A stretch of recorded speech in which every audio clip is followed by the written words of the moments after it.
Ya lal watan, ya lal watan, ya lal watan, hubbul watan minal iman, wala takun minal hirman, inhabu ahlal watan. Salah satu bait dari lagu yang berjudul Ya lal watan karya Kiai Haji Abdul Wahab Hasbullah. Sebuah lagu yang dinyanyikan sebelum beliau mengajar para santri. Sebuah lagu untuk membangkitkan semangat nasionalisme terhadap negara dan juga cinta tanah air. Assalamualaikum warahmatullahi wabarakatuh. Kembali lagi bersama saya Indah Istiqomah dalam rangkaian kisah Hadratus Syekh Hasyim Asy'ari, yang kali ini kita sudah sampai pada bagian 6. Pada bagian ini kita akan membahas tentang kebangkitan para ulama dalam membela tanah air. Penjajahan panjang yang mengungkung bangsa Indonesia menggugah kesadaran kaum terpelajar untuk memperjuangkan martabat bangsa melalui jalan pendidikan dan organisasi.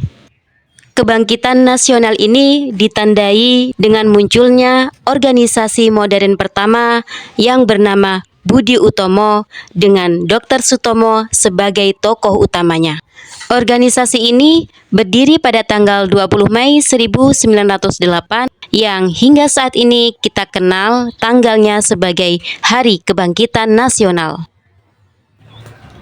Semangat kebangkitan nasional pada akhirnya menyebar hingga hampir ke seluruh pelosok tanah air. Maka muncullah berbagai macam organisasi, baik yang bergerak di pendidikan, sosial, maupun keagamaan. Dalam bidang keagamaan sendiri, dari arah pesantren, muncullah organisasi Nahdlatul Watan pada tahun 1916, yang kemudian disusul oleh Nahdlatul Fikri atau yang terkenal dengan nama Taswirul Afkar di tahun 1918. Dari Taswirul Afkar ini kemudian muncul kembali yang bernama Nahdlatul Tujar yang sudah kita bahas pada sesi sebelumnya. Jika Nahdlatul Tujar fokus pada bidang perekonomian, maka Taswirul Afkar fokus pada bidang pendidikan. Pada masa yang sama, di Jazirah Arab sedang terjadi pergolakan. Raja Saudi Arabia, Ibnu Saud, berencana menjadikan madhab Wahabi sebagai madhab resmi negara. Dia juga berencana menghancurkan semua peninggalan sejarah Islam yang selama ini banyak diziarahi kaum muslimin karena dianggap bid'ah.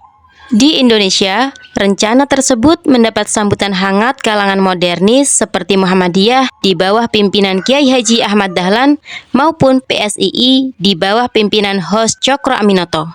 Sebaliknya, kalangan pesantren yang menghormati keberagaman menolak pembatasan madhab dan penghancuran warisan peradaban itu. Akibatnya, kalangan pesantren dikeluarkan dari keanggotaan Kongres Al-Islam serta tidak dilibatkan sebagai delegasi dalam Mu'tamar Alam Islami atau Kongres Islam Internasional di Mekah yang akan mengesahkan keputusan tersebut. Didorong oleh semangat menciptakan kebebasan bermadhab dan juga rasa peduli terhadap warisan peradaban, maka Kiai Hasyim beserta pengasuh pesantren lainnya membentuk delegasi yang dinamakan Komite Hijaz.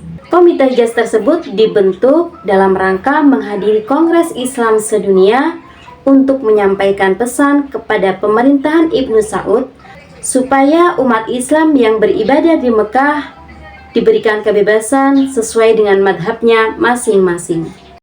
Yang terpilih sebagai delegasi saat itu adalah Kiai Asnawi Kudus.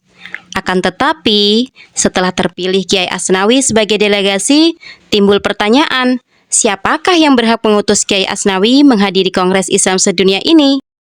Maka dibentuklah organisasi baru bernama Nahdlatul Ulama sebagai pengutus Komite Hijaz.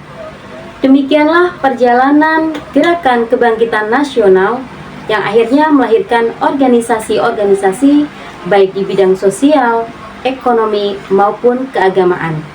Di kalangan pesantren sendiri melahirkan Nahdlatul Wathon, Taswirul Afkar, Nahdlatul Tujar, dan pada akhirnya Nahdlatul Ulama. Pada kesempatan berikutnya, kita akan membahas lebih dalam mengenai pendirian Nahdlatul Ulama yang merupakan hasil pemikiran Kiai Haji Wahab Hasbullah beserta Hadratus Syekh Hasyim Asy'ari. Insya Allah. Terima kasih sudah mengikuti dan menyimak sampai akhir. Dari saya, wassalamualaikum warahmatullahi wabarakatuh.